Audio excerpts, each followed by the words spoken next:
الله أكبر الله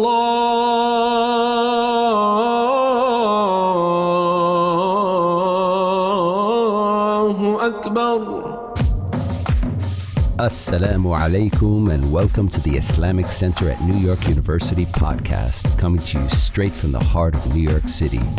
We're building an amazing Muslim community here at ICNYU where everyone is welcomed and respected no matter where you're from or where you're at. This is the place to be. So open your ears and your heart and come along with us on another life-changing journey. Bismillah. For those of you who are not familiar, on Monday nights we usually go through a text called the Book of Assistance by a spiritual scholar in the Islamic tradition, Imam al-Haddad, rahimahullah. And the text in and of itself presents a roadmap to spirituality, very easily digestible kind of chapters. And so last week, for those who weren't here, we started the third chapter, which looks at a reflective practice within Islamic spirituality called muraqabah. Essentially, the idea is that you look over your heart so that your heart can look over you, and that you engage in this ever-increasing state of awareness and vigilance.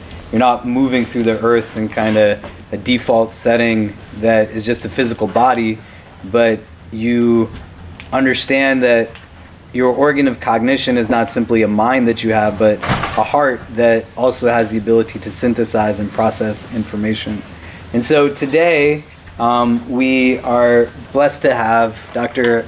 Hala Alyan and Professor Yael Shy, who are going to be leading us through a particular workshop on mindful writing. Dr. Hala, many of you might recognize her from previous workshops she's done with us at the Islamic Center. She was doing a lot with Sheikh Fayaz around healthy relationships over the pandemic. She was doing a lot over Zoom. She was also one of our staff psychologists for a period of time through the Wellness Center. And timeline is like all a blur in my head. But in addition to that, she's an author, a poet, an artist, and so much more, and we're really grateful that you're back here again, that we get to benefit from your teaching. And then Professor Shy, she's actually one of the founding directors of Spiritual Life here at NYU.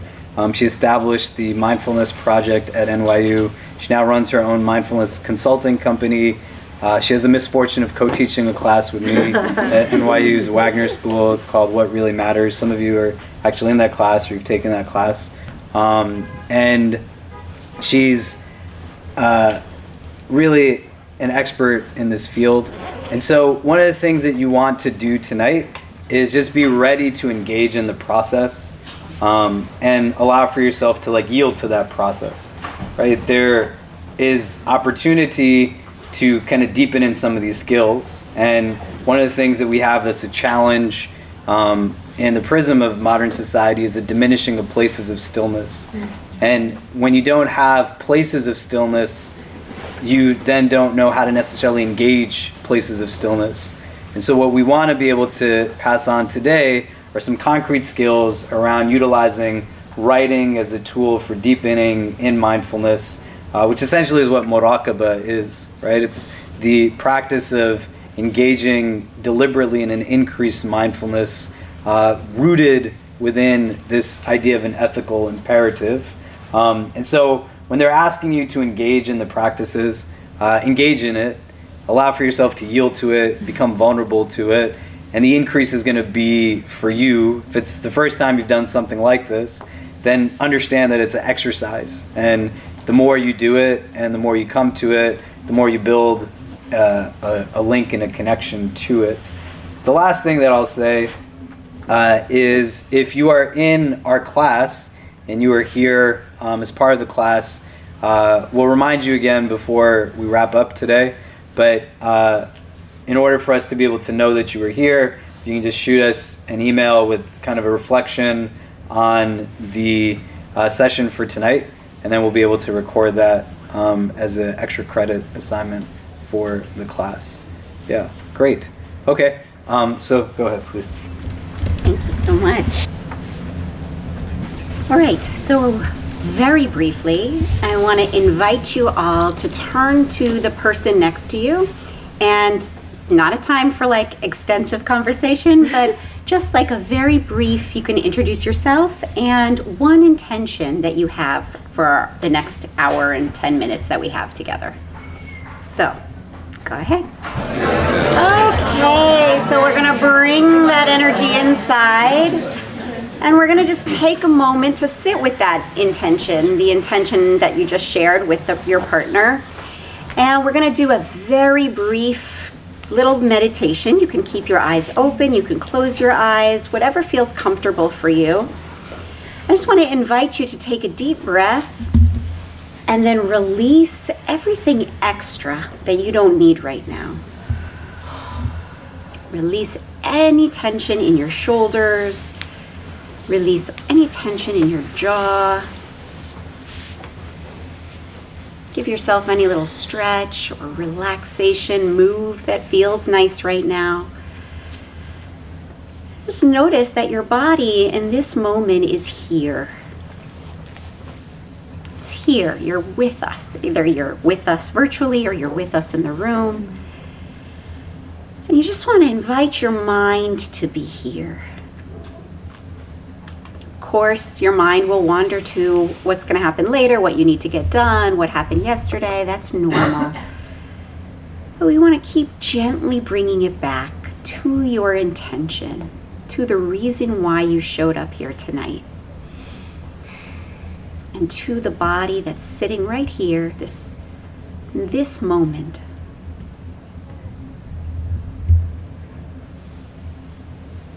Taking just a couple more breaths. Releasing, releasing, releasing anything extra. Arriving in your seat.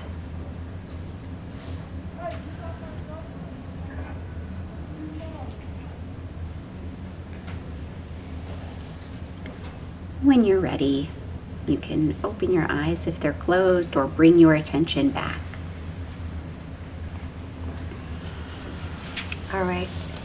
Hi, everyone. I'm Hala. I'm so grateful you're all here. Thank you for that.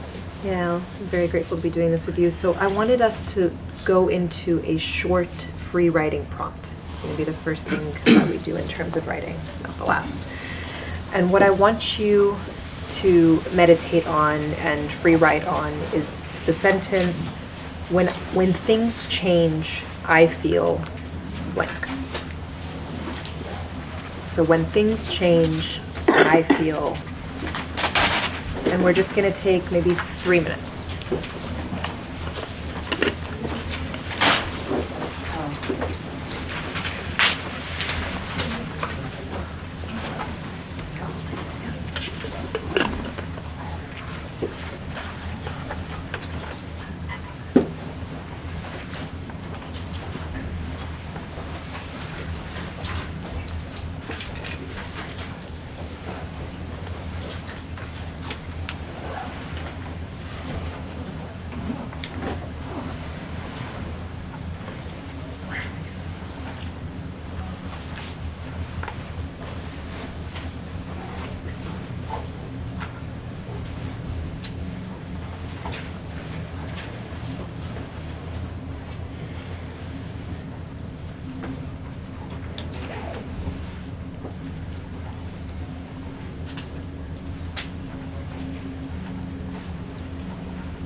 Recording in progress.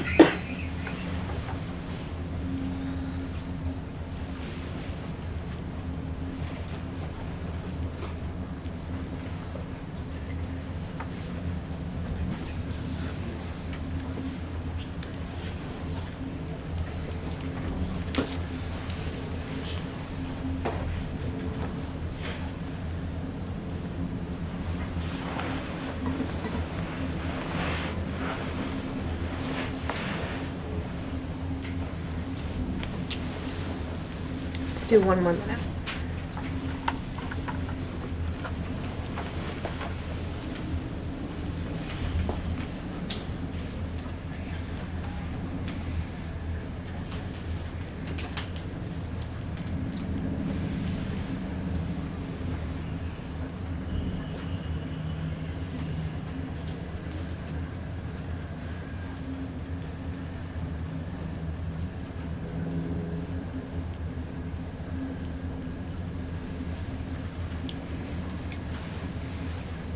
maybe finish up whatever sentence you're working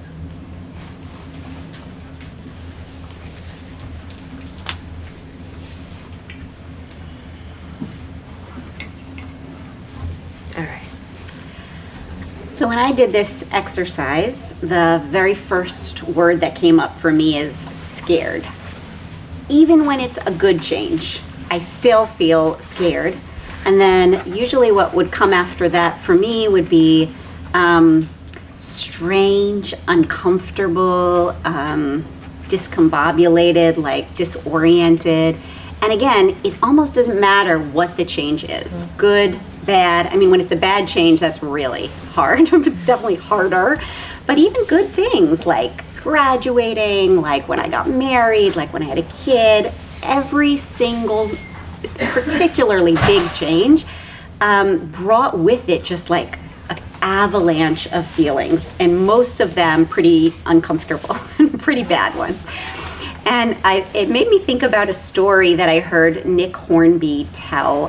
He's a novelist, and he told it many, many years ago on This American Life, where he was talking about his son, who was quite young then and pretty severely autistic. And when he would take his son to the park to play, his son would get so excited to go in the car because he loved the car, and he loved to like name everything that they passed in the car on the way to the park. And he describes that by the time they got to the park, that his son did not want to get out of the car and couldn't quite understand that the park was sitting right there. He was like, he loved the car ride. He would scream and cry, and like he describes that his son would like grasp the thing called seatbelt, thank you. Like hold the seatbelt so tight, and that people in all the neighboring cars would be like, why is this guy torturing this kid? And he would have to pull his body, pry his fingers off of the seatbelt every time. And then the kid is crying and sobbing, and he turns him around and he faces the park, and he's so excited. He runs to the park and he's playing in the park.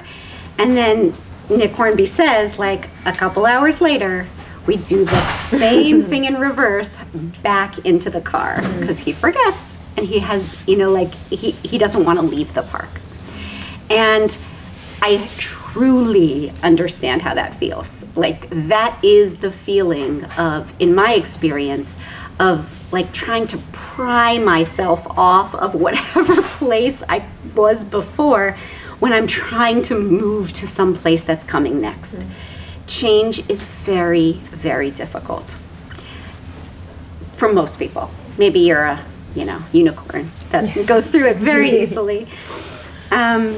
There is a model of change that has been really helpful for me that I want to share with you.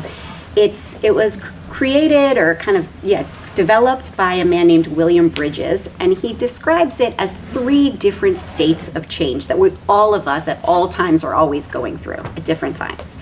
So the very first state of change is called endings. And this is when something ends. It's like something is over and a new change is beginning. And when you're in that state, it feels just like grief. And again, it doesn't matter if it's a good change or a bad change.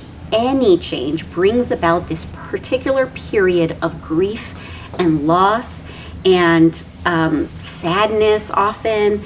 And that is endings. That's how you know you're in endings, because you just feel, just like you've lost something, no matter what it was. The middle stage in this 3-part system is called the chaos zone. That's what he calls it, the chaos zone.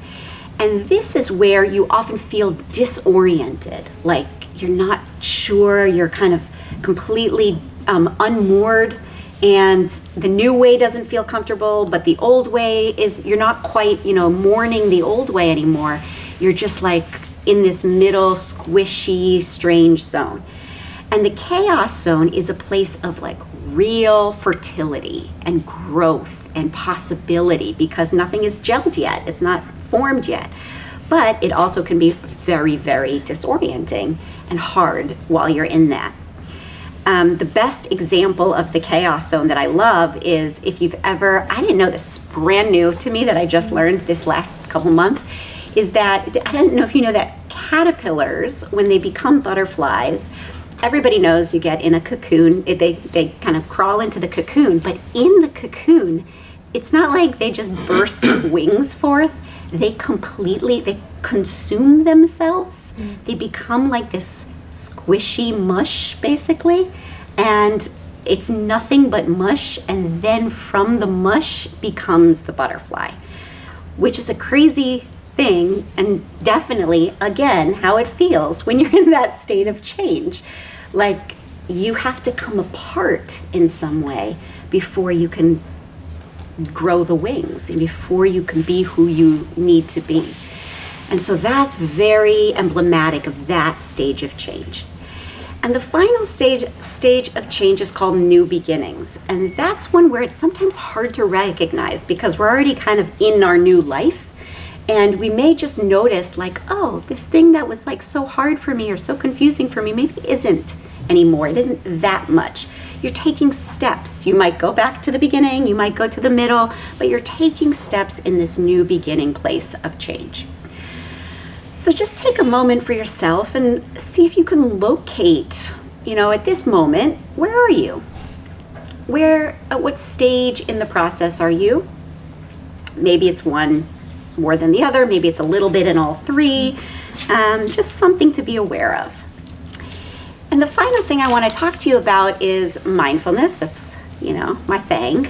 And why I find it can be so helpful no matter what stage of change that you're in is because mindfulness really is it's just a different way of saying being with what is.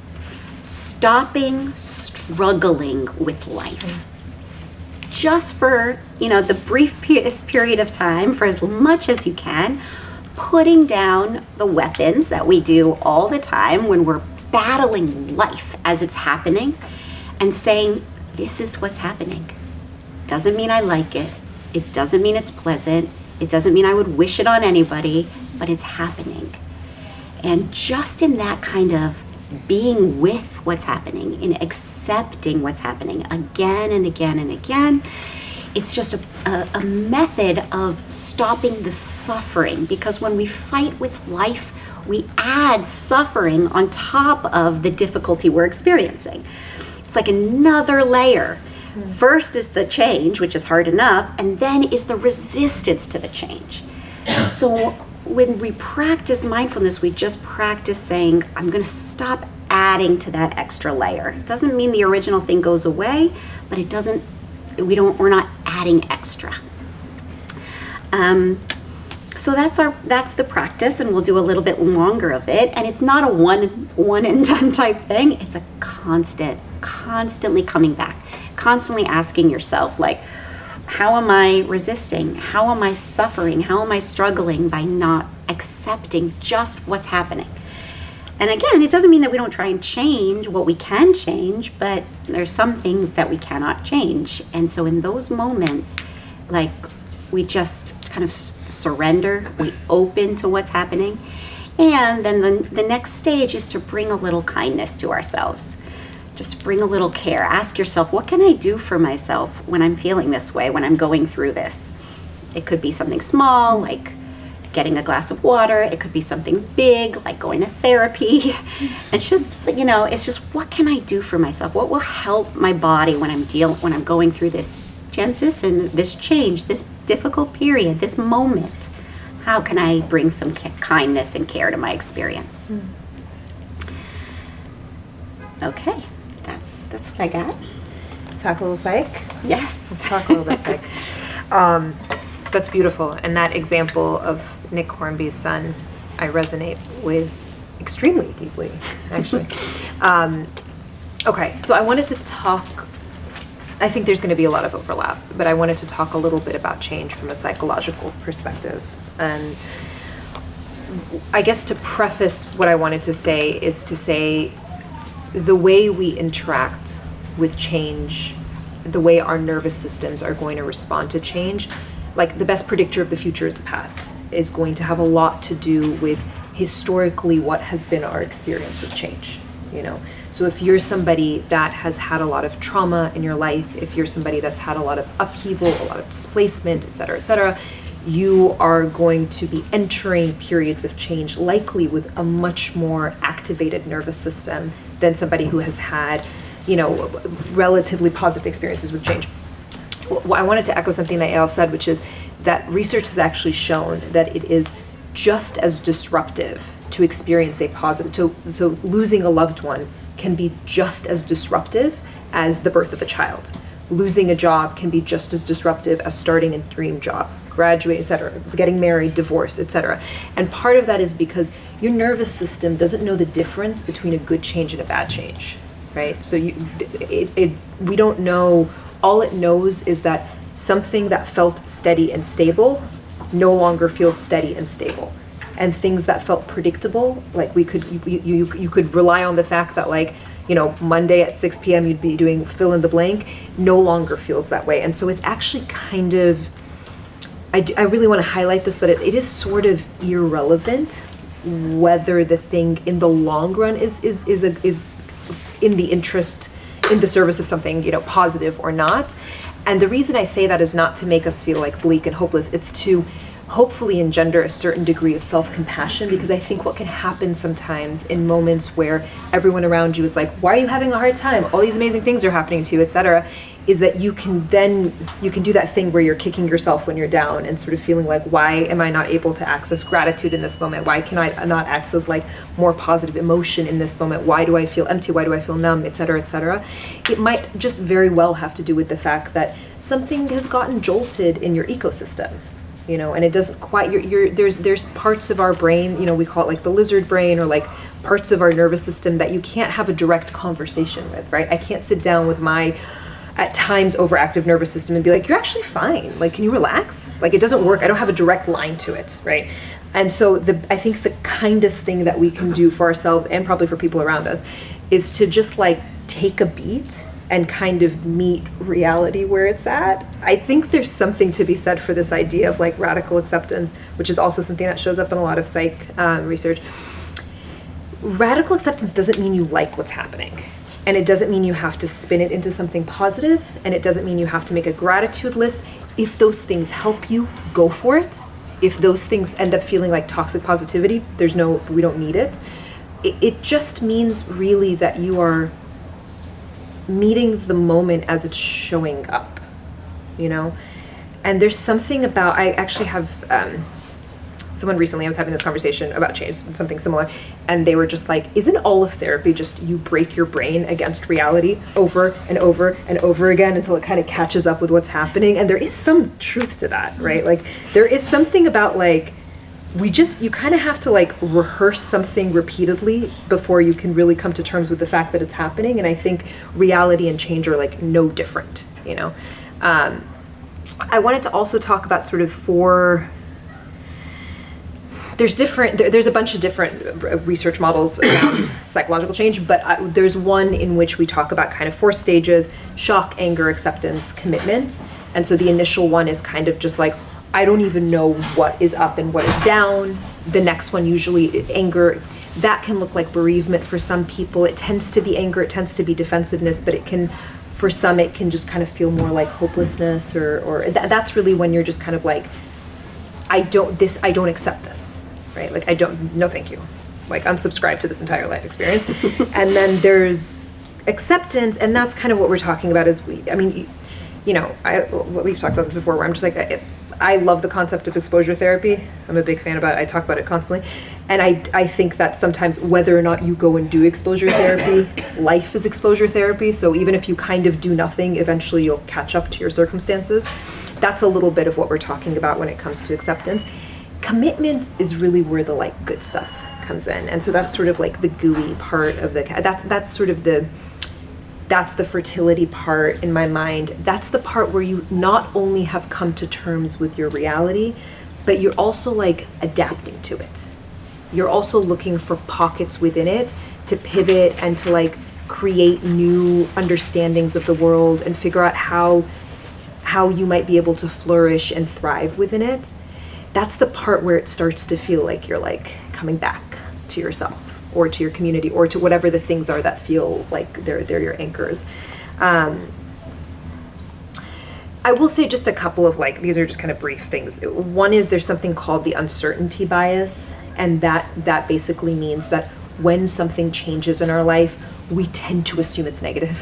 We tend to that's just kind of how our brains are. And again, that's because our brains keep us safe, and they do a great job for the most part keeping us safe and have for millennia.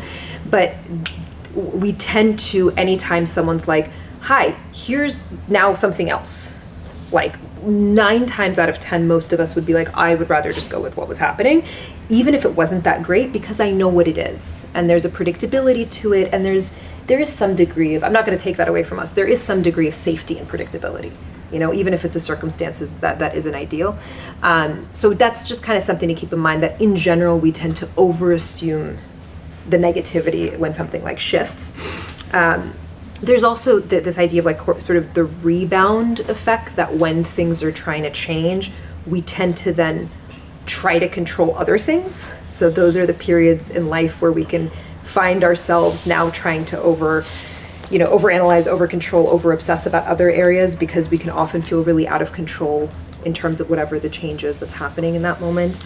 And the ways out are, nobody wants to hear this, right? It's just to go through it, really. That's sort of the upshot of it. There's not really a fancy, I know you're all like, well, this is a waste of my time. There's not really I wish I had a formula for you. The best thing I can say is that there is something about finding, not relying on trying to overcompensate by controlling other things, but there is something to be said for, in the midst of change, finding what is familiar and dropping into that. There's something about seeking spaces of community, seeking spaces of comfort, seeking space. I think this is a space this is one of those spaces for a lot of people. Returning. I always think about self-care, and you and I have spoken about this. The way I think of self-care is it's doing things that remind you of yourself. And so thinking about what that is for you, and thinking about what has historically returned you to yourself, even if it's just for a brief period of time, because we don't want perfection to be the enemy of the good here. We're not trying to think about feeling good 24/7. That's not a realistic goal, nor are we trying to be a shelter unto ourselves all the time in moments of change. That's a beautiful concept, rarely fully executed. We're trying to find flashes of self-return, and flashes of return to things that anchor us and things that have a lot of significance to us. So I think turning towards the things that have historically tugged us back to ourselves, back to our faith, if that's something that's important to us, back to our community, back to our family, back to our friends, whatever it is. And I'm a big fan of, there's a modality called acceptance and commitment therapy.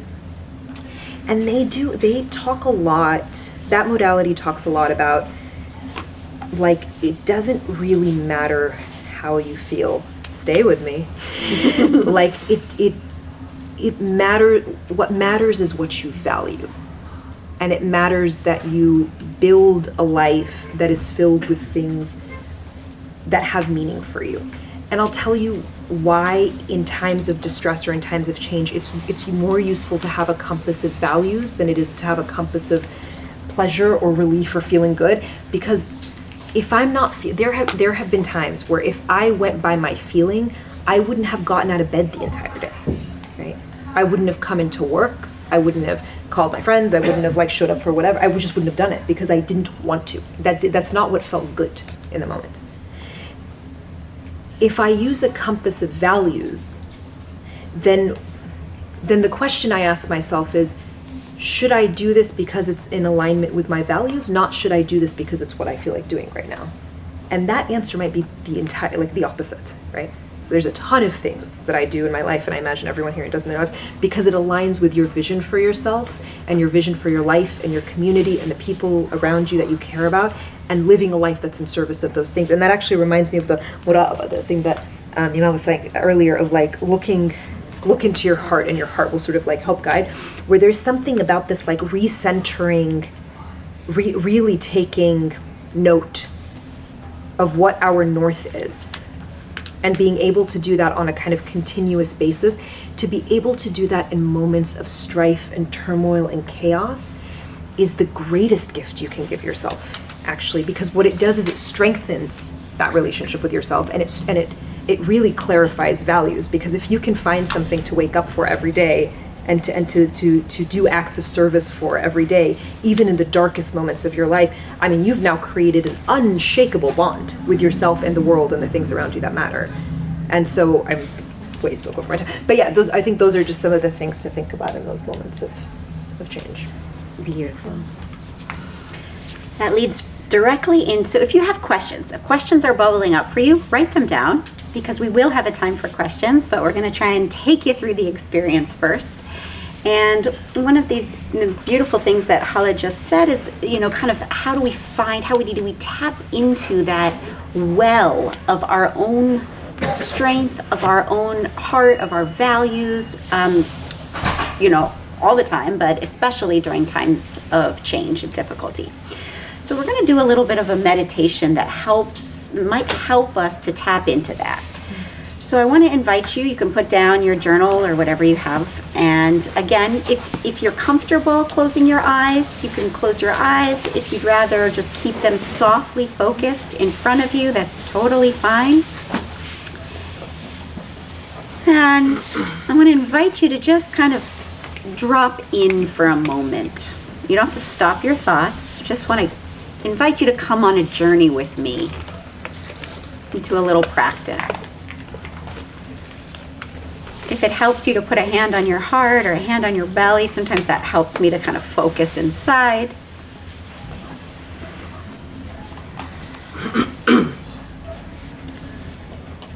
I want to invite you to bring to mind a time in your life when you went through a change, doesn't matter if it's big or small, and you emerged out of the other side. A time you can think of when you went through a process of change or transformation, change in your life, and you found yourself on the other side. You made it through.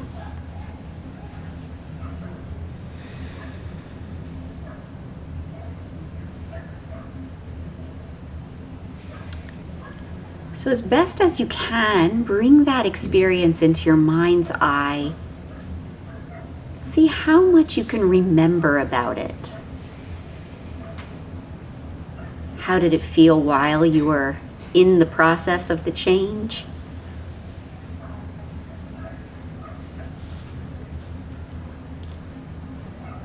How did it feel once you had moved through it? How did you move through it? You can remember the details. Maybe it was, a short period of time, maybe it was years.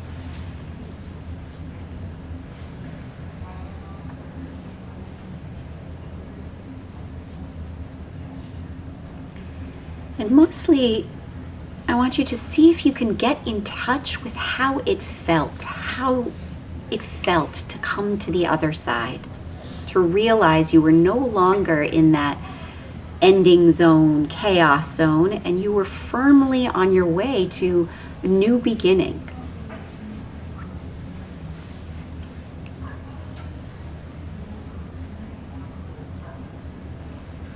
How did that feel in your body? How does it feel now, remembering it?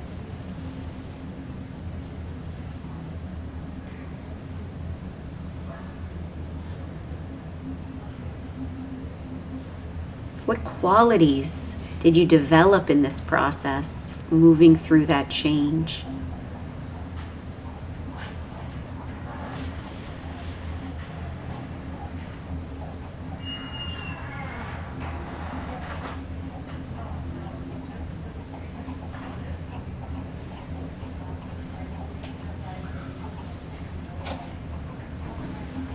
Just noticing what that feels like to remember how you once were and how you are now.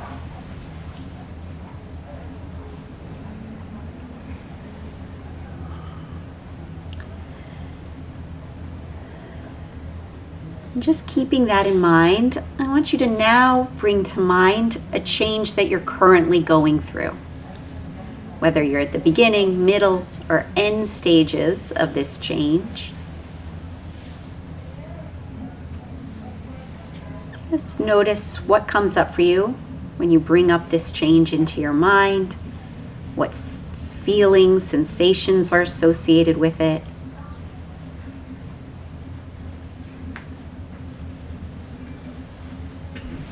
You can note again what stage you think you might be in.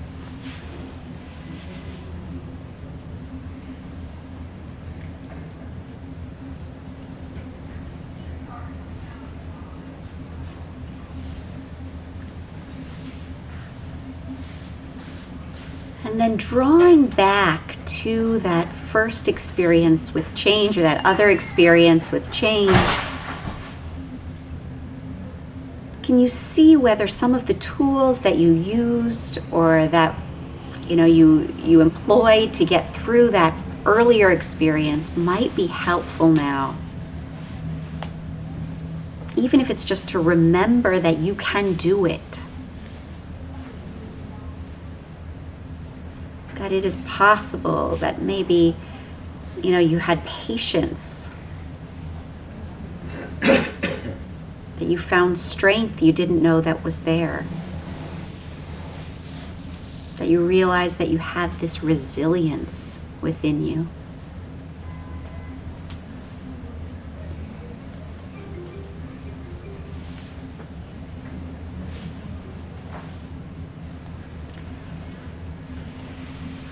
And just sitting with this moment of change that you're in, maybe inhaling in the feeling, the quality, whatever it is that might help you in this moment. And if you're not sure, you can just kind of ask, just ask out into the world. If a God is part of your tradition, you can ask God, you can ask the world, the universe, whatever it is. What do you need right now? What do you need to remember?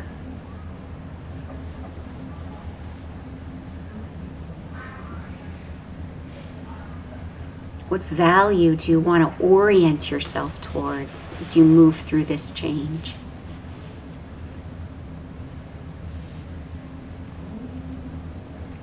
And breathe that in.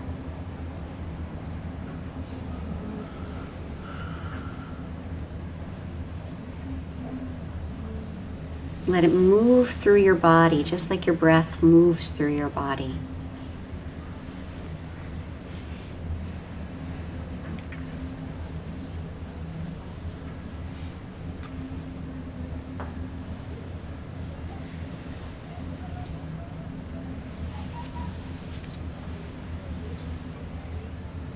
I'm going to ring the bell, and when I do, you can begin to open your eyes if they're closed, or bring your attention back.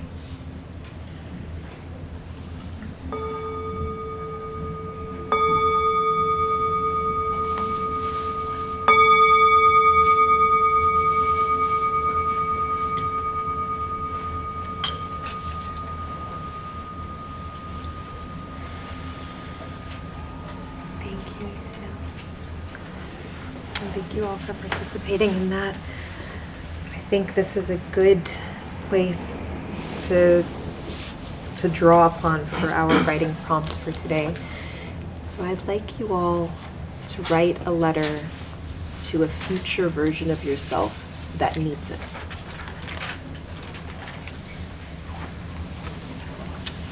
And what I mean by that is, honestly, you might write a letter to yourself that you need today, and that's fine too. But to tap into, again, best predictor of the future often is the past. So to tap into times of strife or turmoil or change, disorientation, what have you needed? What have you found helpful? What would be a gift you'd like to give yourself today? And sort of draw, it's almost like a cord of light from today you to future you. And then I'd like, when you go home, I know, so for those that are tapping on their phones, it's great, but like try to print it out at some point and like actually put it in an envelope and like seal it and like have it be like a physical thing that you can open at some point when you need it, as many times as you need it. So beyond that, only you know what needs to be in that letter. And only you know the best. Nobody knows how to speak to you better than you, and nobody knows what's going to resonate with you better than you. So just write a letter that you think a future version of yourself will thank you for.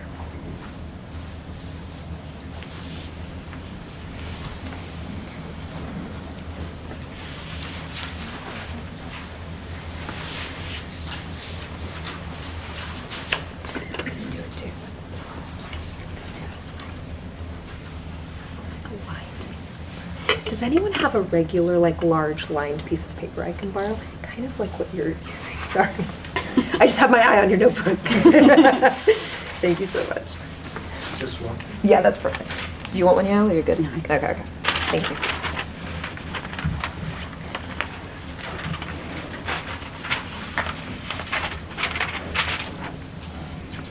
And we'll do, we have until 5, 10, 15 minutes? Yeah. Okay, 15 minutes.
7 minutes left. We're at the halfway point.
We have 3 minutes left.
We have 1 minute left, so maybe start to wrap up a paragraph with a sentence or anything.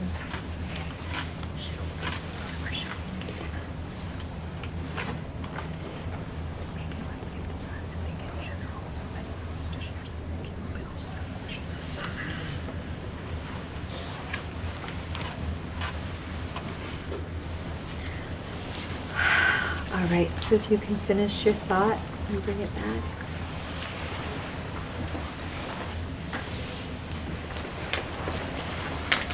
So, be honest, we had hoped for more of a debrief, and like we were going to partner you up and do little dyads and stuff.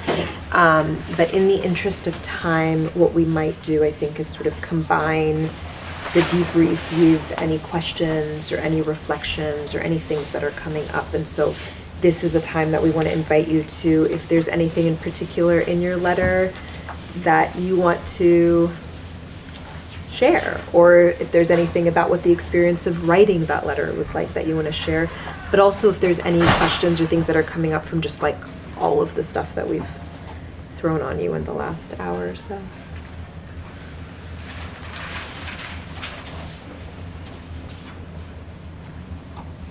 And remember, yeah. Yeah, I have a question. So you were talking about like calming your central nervous system. Like, how is that something we can practice on a daily basis? That's a great question. Yeah, because I dabbed into somatic therapy and it was awesome. But how, like, what are some things we can incorporate? Because I think that influences on a daily basis. 100%. And actually, I would say if you're in a relatively chill time in your life, there's no better time to be practicing those skills. Like, it's sort of like store up for winter. Mm-hmm. So I think what a lot of us do is we wait for a crisis and then we're like, I gotta go to therapy. I'm gonna like find myself. I'm gonna do this dance class. Like, I think there's something about being like, if you can actually invest in those things when you're feeling well enough, or you're feeling kind of like you have the resources, it pays off. There's a couple of things. You talk about somatic work. So we've even done some somatic work with each other. Yael is like a wonderful teacher of mine. I have not done it for you, but I think I've done somatic experiencing, and I would recommend anybody who feels like they have a trigger happy nervous system or some attachment trauma or PTSD or anything like that to look into that, because I think that's a very quick way to, again, speak to the part of our brains and our bodies and our nervous systems that we don't have a direct line to. And often, I mean, the techniques of it that I've found the most applicable is really like 4-4-7 breathing. So we can do one now, because it's kind of wild how quickly it changes your system. So I'm going to count you in. I'm going to count you to hold a breath, and I'm going to count you to release it. Okay? So we're going to inhale, 2, 3, 4. Hold it, 2, 3, 4, and through pursed lips, like you're blowing out candles, exhale, 2, 3, 4, 5, 6, 7. It's interesting, huh? It's like one breath can kind of reset. So I think that's like a very quick way that if you're in a moment of chaos, you can kind of recenter. I think the more day-to-day things that you can do is finding stuff that brings you back to your body, honestly. And I think that the reality is that that's going to be different for different people. I think for some people, for most people, I think spending a little bit of time outside every day makes a pretty big difference. I think some form of physical exercise or movement, if that's something that is accessible for you, is something that I would definitely recommend. I think there's just kind of finding your points of anchoring, and I'm sure you speak to this too. It's like, whatever the points of, like you were talking about the heart, the hand over the heart, the hand over the belly, being able to kind of like locate yourself in a room, locate yourself in physical space and time, and doing kind of those quick like check-ins with yourself. I think there's something about learning how to, maybe the best way I can put this is like, you don't know what needs healing or help if you don't pick up on it, if you don't even know it's happening. And so to go really back to basics, the best thing that you can do is set like a reminder on your phone, like a little pop-up thing at random times that just goes, where are you right now? How do you feel right now? Where's your body right now? How does your body feel right now? Because usually what happens is that we are 10 minutes into a reaction before we even know that anything happened. But before we even know that there were like, so it's finding ways to slow down and find all of those cues that lead up to whatever each person's equivalent of a meltdown is, right? So it's like yelling at a partner or having a panic attack or whatever. There's usually so many cues leading up to it that we like, if we're not actually slowing things down or in touch with what's even happening in our system, it's really hard to like pick up on it.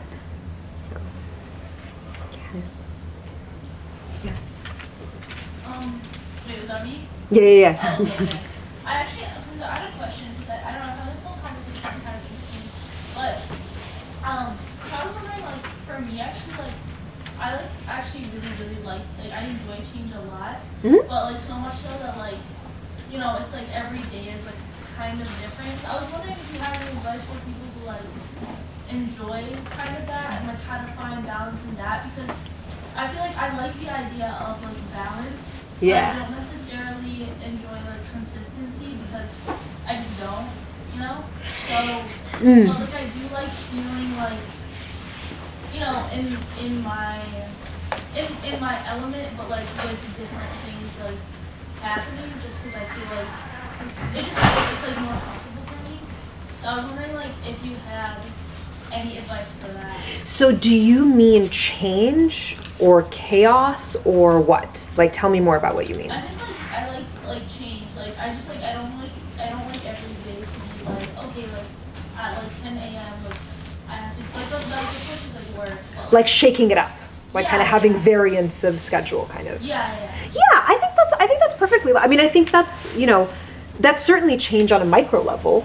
So definitely, I mean, I think everyone has different thresholds for different things, right? So part of why I was asking about the chaos thing is because I think sometimes also people who've experienced trauma or who've experienced a lot of upheaval actually find themselves the most comfortable in like kind of the constant up and down, and that it's not. There's no judgment in that. Like I think that many a person has built a perfectly functional and productive and meaningful life that way, right? It's all about what's working. Right? So if what you're describing is effective and it's working and it's not causing, suffering or distress or whatever, I mean, keep at it. Like there's no like one way to do anything.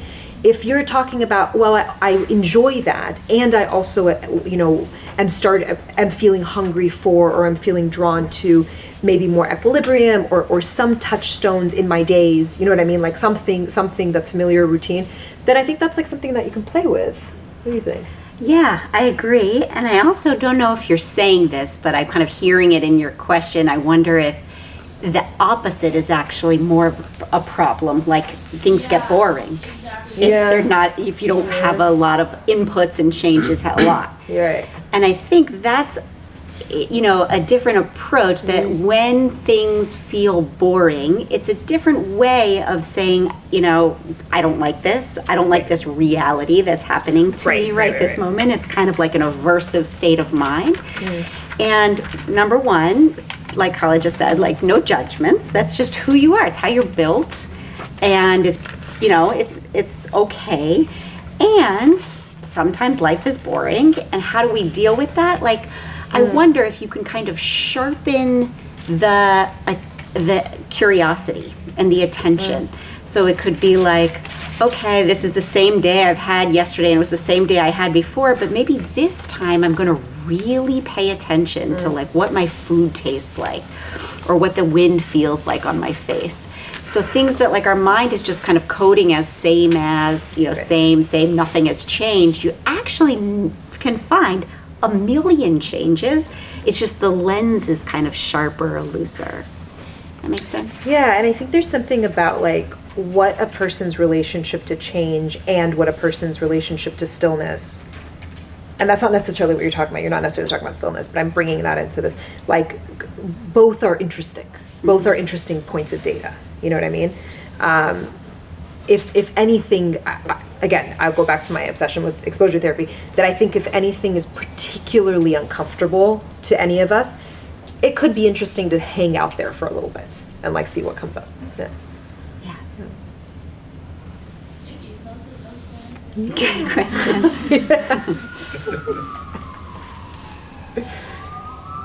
What else? Yeah. Hi.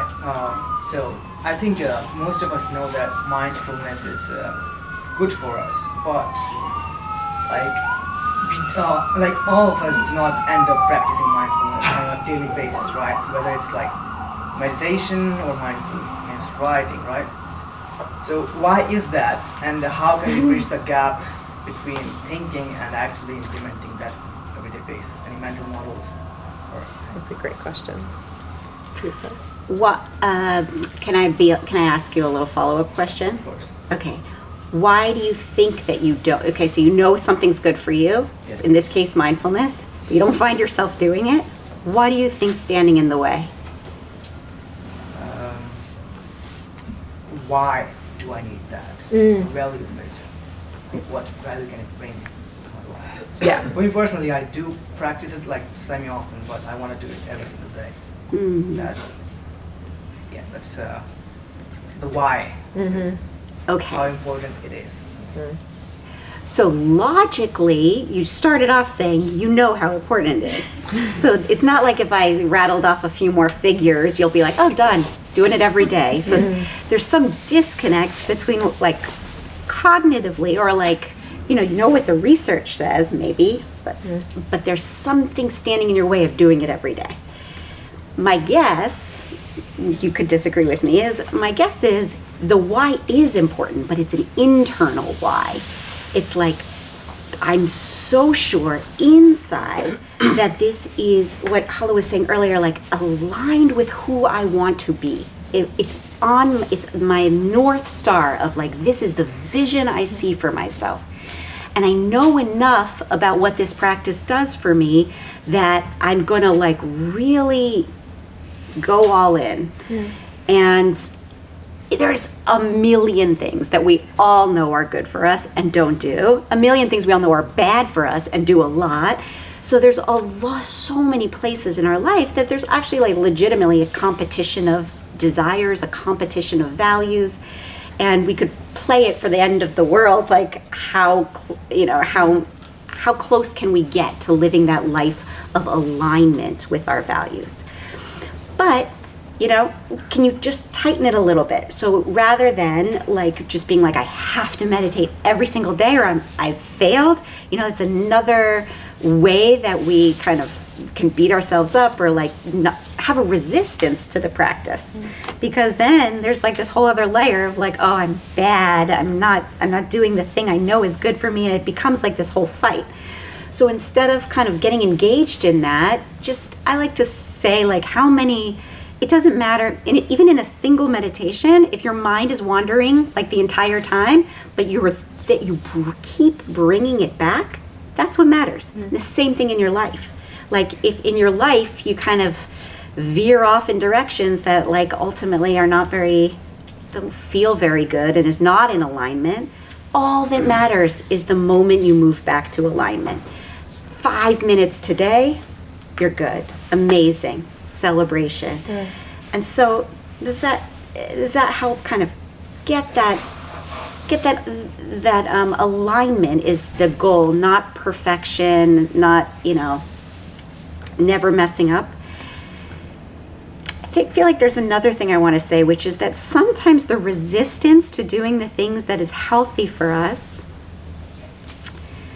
like there might be something that part of us wants us to know about it. So for instance, like when I eat a lot of sugar, I feel really sick, but I still eat a lot of sugar a lot of the time.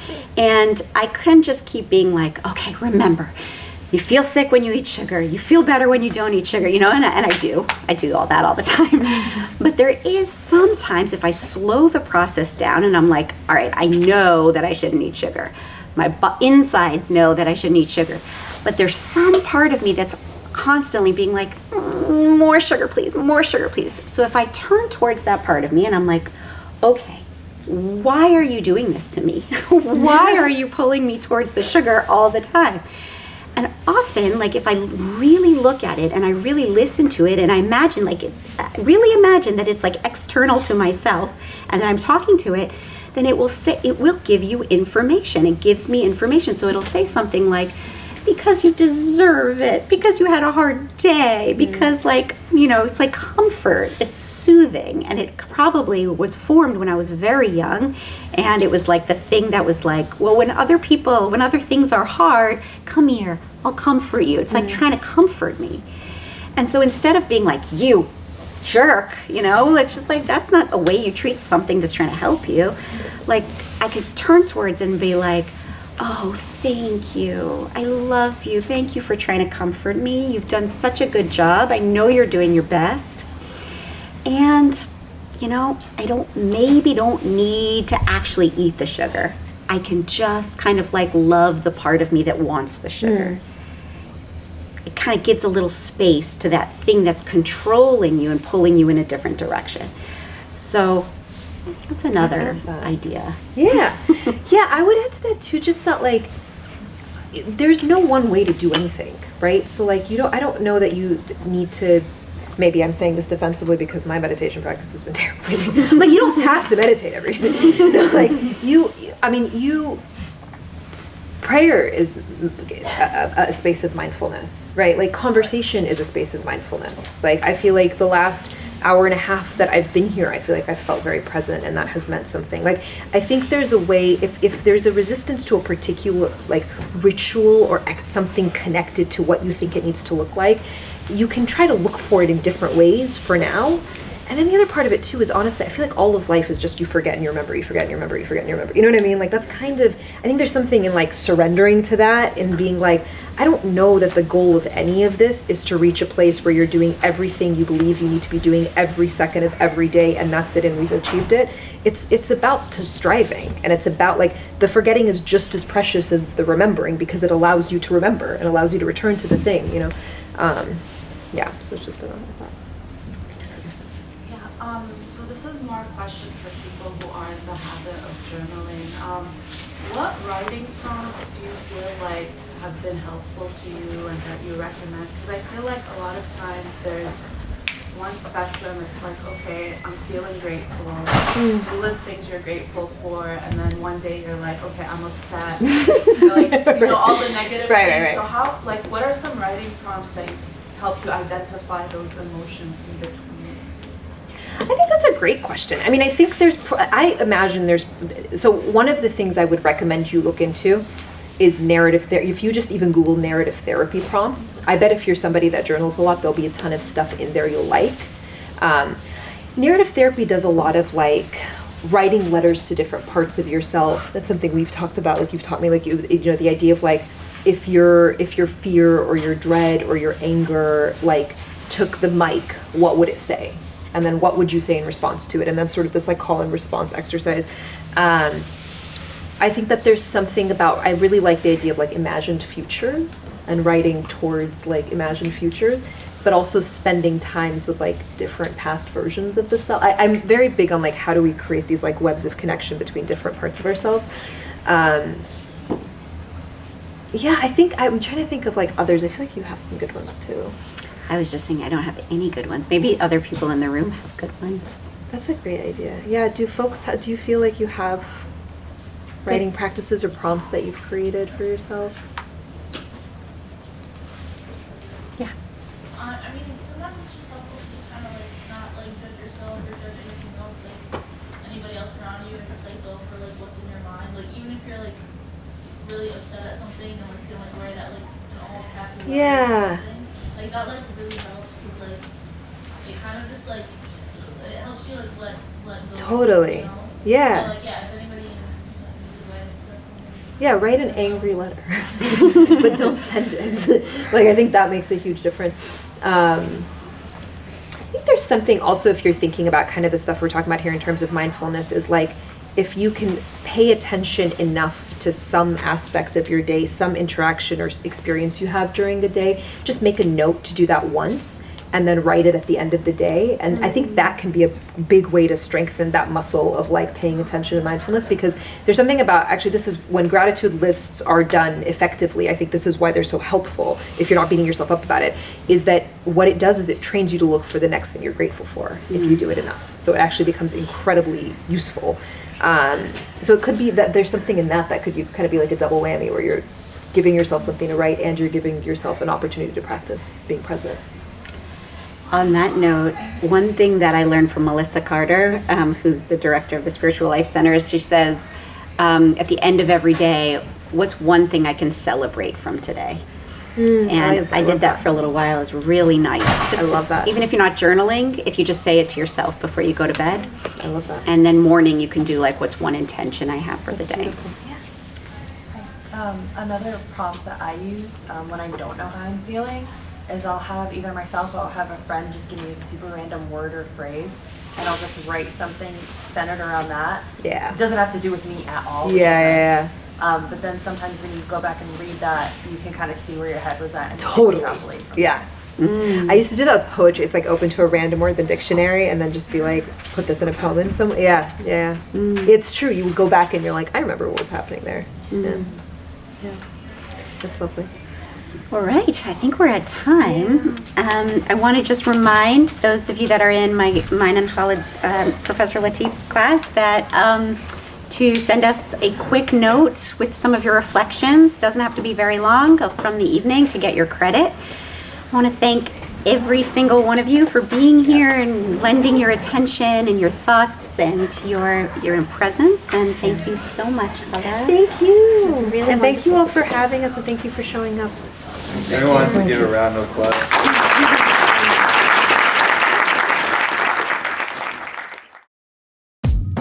We hope you enjoyed our podcast.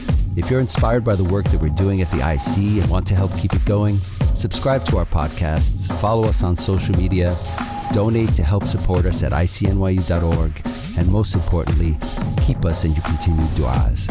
Until next time, inshallah.